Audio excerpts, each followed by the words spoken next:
नमस्कार दोस्तों, किस्से सुनाती हूँ, कहानियां सुनाती हूँ, पोइट्री सुनाती हूँ और आज एक शॉर्ट स्टोरी लेके आई हूँ जिसे लिखा है पल्लवी पुंडीर ने और इस कहानी का शीर्षक है मयूराक्षी। कहते हैं कि कुछ प्यार जो होते हैं वो कभी भी संपूर्णता की ओर नहीं जाते हैं।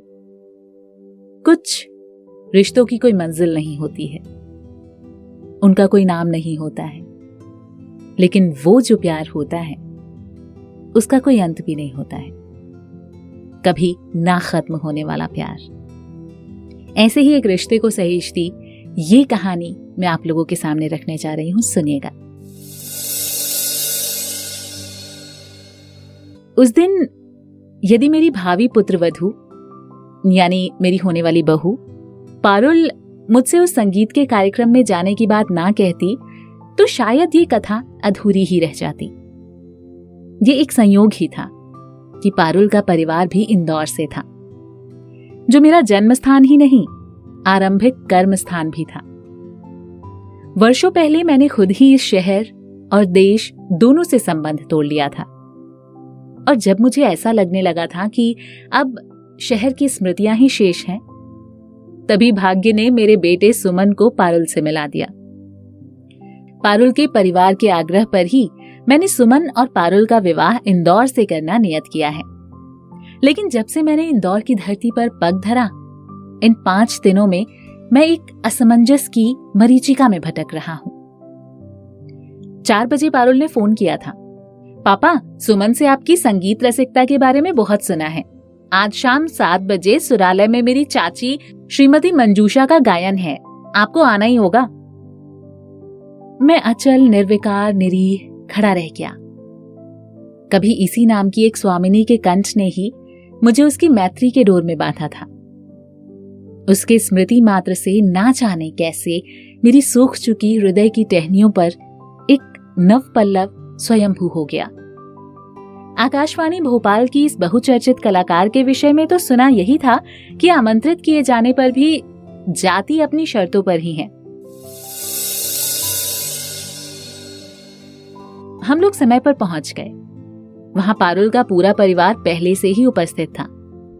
साधारण औपचारिकता निभाने के बाद हम सभी अपने अपने स्थान पर बैठ गए। ठीक मेरे पीछे वाली सीट पर बैठी पारुल सुमन से धीरे धीरे कहने लगी। छोटी उम्र में वैधव्य प्राप्त हो जाने के बाद छोटी माँ ने संगीत को ही अपना साथी बना लिया। इनका संपूर्ण जीवन एक उदाहरण है। छोटी माँ को कई निर्णयों के कारण परिवार और समाज की अवहेलना भी झेलनी पड़ी, किंतु वे निडर और अटल रहीं। तुम्हें पता है, छोटी माँ मेरी प्रेरणा है। कार्यक्रम का आरंभ नटराज की मूर्ति के सम्मुख दिया और अगरबत्ती जलाकर हुआ। अगरबत्ती के धुएं के गुच्छों की सुवासित धूम्र रेखा से क्षण भर को धूमिल पड़ा उनका चेहरा विद्युत प्रकाश पड़ते ही उज्जवल हो उठा और मेरा मन उड़ने लगा। अब उद्घोषक का एक भी शब्द मेरे कानों में नहीं पड़ रहा था। मानो मेरी श्रवण शक्ति सहसा चूक गई। ये वही तो है। उसमें आया परिवर्तन अभिलषित था, लेकिन उसकी आंखें आज भी अबोध हैं। फिर इन आंखों को देखकर ही तो मैंने उसे नाम दिया था, मयूराक्षी। उन आंखों ने मेरी स्मृतियों पर रखी हुई असंख्य शिलाओं को गायब कर दिया। हवा में तैरती उसकी स्वर लहरियों पर बैठ मैं अपनी स्मृति यात्रा पर निकल पड़ा। जस्टिस प्रसाद की 2 बेटियां थीं, मोहना और मंजूषा। बड़ी बेटी मोहना का विवाह हो चुका था। मोहना और मंजूषा में उम्र का तो फासला था ही, रंग का भी था। समाज के द्वारा निर्धारित सुंदरता के मापदंडों में मंजूषा अनाकर्षक थी। अस्वाभाविक रूप से लंबा कद, अहम दीप्त किंतु स्याह चेहरा और चेहरे से मेल खाते काले घने केश। किंतु उसकी आंखें मयूर की आंखों के समान अबोध और अनन्य थीं और नेत्र गोलक, सजल और सप्राण। उन दिनों उसके पिता के महलनुमा घर में मेरा आना जाना अधिक था। यूं तो मेरे पिता उनके घर मुलाजिम थे, किंतु हमारे परिवार के बीच स्थापित मैत्री की डोर सदियों पहले की थी, जो लेश मात्र भी ढीली नहीं हुई थी। मेरी गणितीय क्षमताओं से खुश होकर ही जस्टिस प्रसाद ने मेरी पढ़ाई का भार अपने ऊपर ले लिया था और मेरा दाखिला भी उसी स्कूल में करा दिया जहां उनकी पुत्री मंजूषा पढ़ती थी। उसी स्कूल की नाट्यशाला में हमारी मैत्री की नींव पड़ी। कपड़ों में बंधी कांसे की थाली को भिक्षा पात्र बनाकर जब वो गाना गा रही थी, तब मैंने उसे पहली बार देखा। मैं श्यामा तुम श्याम मेरे, अवगुण मेरे अब सब तेरे, प्रेम की डोर में बंध गए मोहन, सपने मेरे अब हो गए तेरे। उन पंक्तियों को वो कभी कीर्तन के अंदाज में, कभी श्यामा संगीत की करुण लहरी में और कभी कंपन के साथ यूं गा रही थी जैसे वहां उसके और उसके श्याम के अलावा कोई भी ना हो। भीड़ में होकर भी वो अकेली थी। उसकी आवाज सुनने वालों को पीड़ा, सुंदरता और प्रेम का अनुभव एक साथ प्रदान करती। उस आवाज की मोहिनी में बंधकर एक पल को मृत्यु भी अपना रास्ता बदल दे। स्कूल के सालाना जलसे में मीराबाई पर एक नृत्य नाटिका का आयोजन होना था। यहां मीराबाई की भूमिका के लिए ही चयन प्रक्रिया चल रही थी। यदि चयन का दायित्व मुझ पर होता तो मंजूषा को वो भूमिका सहर्ष मिल जाती, लेकिन सुंदरता को देख पाने जितनी सुंदरता संसार की बहुत कम आंखों के पास है। मैडम ने क्रूरता से अपना फैसला सुना दिया। मंजूषा, तुम्हारी आवाज तो अच्छी है, किंतु मीराबाई इतनी काली नहीं हो सकती। ये भूमिका संयुक्ता ही कर लेगी। संयुक्ता, थोड़ा अधिक प्रयास कर लो। सुंदरी संयुक्ता का प्रयास कुरूप रहा। ना मालूम किस शक्ति से भरकर मैं बोल पड़ा, मैडम जी, मीराबाई के रंग का तो पता नहीं, किंतु इतना तो तय है कि वो बेसुरी तो बिल्कुल भी नहीं थी। उस दिन के मेरे इस साहसिक कथन का अंजाम ये हुआ कि मुझे फिर कभी नाट्यशाला में प्रवेश नहीं मिला, लेकिन मंजूषा की दोस्ती जरूर मिल गई। सरल हास परिहास और दोस्ती की यादों को अपने अपने दिलों में कैद करते करते हम दोनों कब बचपन की चौखट को लांघकर किशोरावस्था में प्रवेश कर गए, हमें पता ही नहीं चला। जब भारत के एक प्रमुख इंजीनियरिंग कॉलेज में मेरा चयन हुआ और मुझे इंदौर छोड़कर कानपुर जाना पड़ा, तब अपने मन की उस दुर्बलता का ज्ञान मुझे पहली बार हुआ। उस समय तो मैं कुछ नहीं कह पाया, लेकिन जब छुट्टी में घर आने पर मुझे मंजूषा के विवाह की चर्चा सुनाई पड़ी, दिल में सोई प्रेम की लपटें बाहर आ गईं। इस खबर ने मेरी दशा पागल हाथी के समान कर दी। मंजूषा और मेरा प्रेम कभी शब्दों का मोहताज नहीं रहा। हम प्यार करते हैं हमने कभी कहा भी नहीं, पर सुन दोनों ने लिया। तभी इस शादी के बारे में उसका निर्णय मैं जानता था। मेरे दिल ने उसके दिल की मौन पाती पढ़ ली थी। अब मात्र उसके मुंह से ये सुनने की देर थी। उस शाम सौभाग्य से मंजूषा के घर की सभी स्त्रियां भागवत सुनने पड़ोस में गई थीं। मंजूषा अपने कमरे में बैठी सितार साफ कर रही थी। तुम्बा को अपने कंधों पर रखकर वो तारों के मध्य से धूल साफ करने के लिए सांस का धुआं भर रही थी। आज इतने सालों में भी मैं उस किशोरी की वो अभिमंत्रित छवि नहीं भूल पाया हूं। मंत्रमुग्ध हो मैंने आगे बढ़कर मंजूषा को अपनी उन्मुक्त भुजाओं में बांध लिया। मंजूषा को एक पल के लिए अधीर प्रेमी का गाढ़ा लिंगन अवश्य बन गया। वो मेरे हृदय से लगी बेसुध हो गई, लेकिन पलक झपकते ही अपने आप को मुझसे अलग कर मेरे सामने ऐसे खड़ी हो गई जैसे कुछ हुआ ही ना हो। बोली, असमय कैसे आ गए? मैंने कहा, कुछ सवाल अनुत्तरित रह गए थे। उसने परिपक्व स्वर में कहा, कुछ सवालों का जवाब से मिल पाना वैसा ही है जैसे सागर का साहिल से मिलकर भी ना मिल पाना। मैंने झल्लाकर बोला, संगीत की शिक्षा लेते लेते लगता है लेखक भी बन गई हो। बिना कुछ जवाब दिए उसने अपना सवाल दोहराया, कैसे आना हुआ? तुम्हारे बाबूजी तुम्हारे लिए लड़का देख रहे हैं, मैंने सुना है। वो अभी शांत ही थी। बोली, तो क्या हो गया, विवाह तो एक दिन सबका होना है ना। फिर अचानक ही उसके होठ बड़ी अवज्ञा से फड़के। फिर मुझ जैसी काली भुजंग लड़की के लिए वर खोज पाना इस वैवाहिक बाजार में कितना दुष्कर है, इसका ज्ञान तुम्हें नहीं है। मंजू, मैं चीख उठा था। इस बार अधिकार से उसके दोनों कंधों को थामकर अपनी बाहों में भर लिया। फिर उसे बाहों में खींचता उसके कमरे की दीवार पर लगे आदमकद आईने के पास ले गया और बोला, संसार के वो सारे शीशे टूट जाएं जो तुम्हें इन नेत्रों की सुंदरता नहीं दिखा पाते, मेरी मयूराक्षी। और शायद वो आईना बना ही नहीं है जो तुम्हारी रूह की सुंदरता को देख पाए। कभी मेरी आंखों के दर्पण में झांक कर देखा होता तो जान पाती। सुहास, तुम। उसकी आंखें पल भर को मेरी आंखों पर ठहरी और फिर आंसुओं से बोझिल हो बंद हो गईं। मैंने अपने होंठ उसके अश्रुसिक्त गालों से सटा लिए।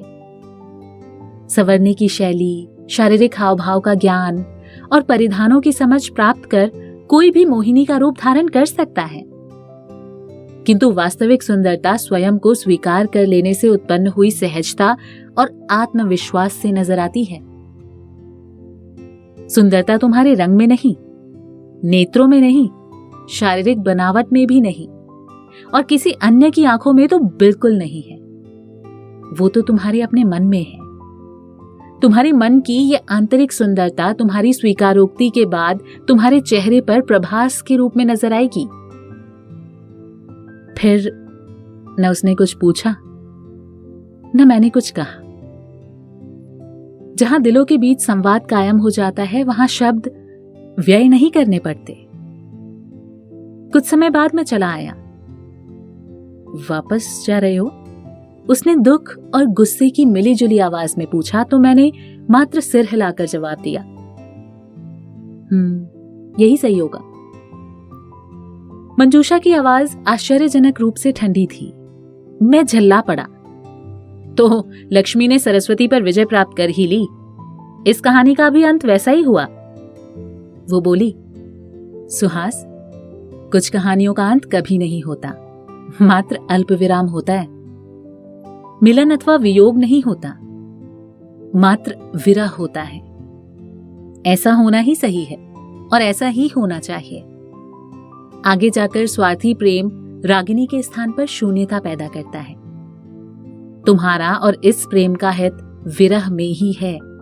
तुम चले जाओ सुहास।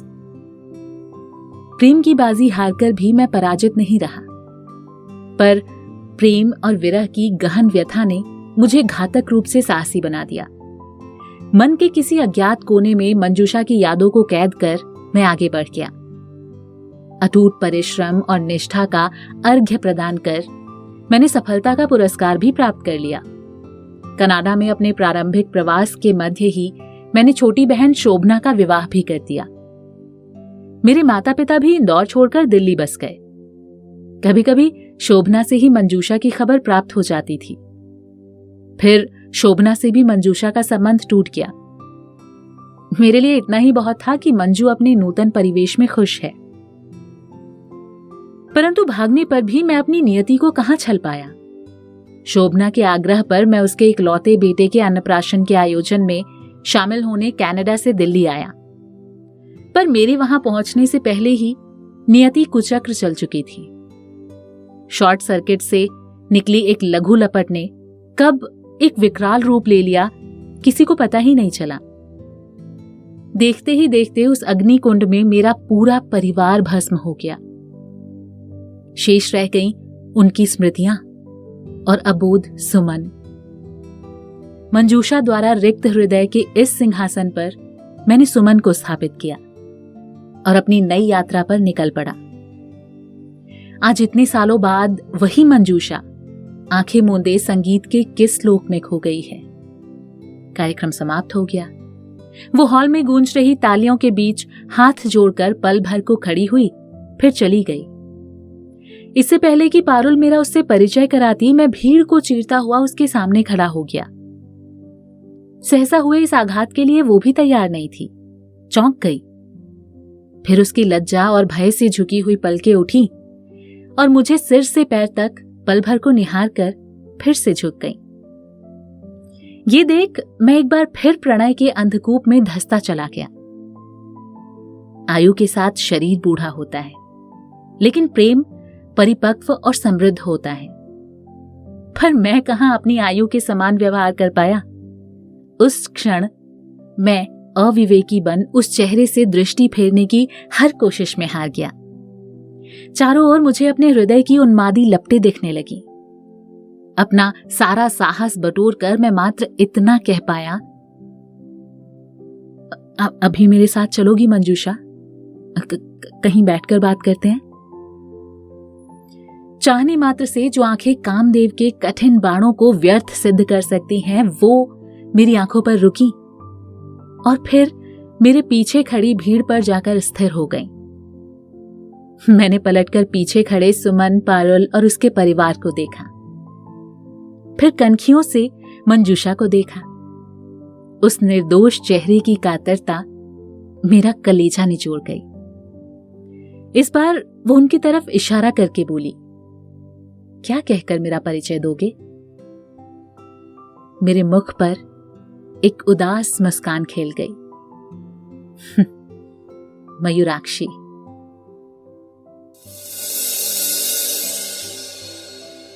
आपको ये शॉर्ट स्टोरी कैसी लगी कमेंट करके जरूर बताइएगा। और ऐसी ही शॉर्ट स्टोरीज अगर आप और सुनना चाहते हैं तो बने रहिएगा मेरे चैनल पर, और साथ ही साथ सब्सक्राइब कर दीजिए और ज्यादा से ज्यादा लोगों के साथ शेयर कीजिए ताकि मुझे और अच्छा करने की प्रेरणा मिले। Thank you, bye bye.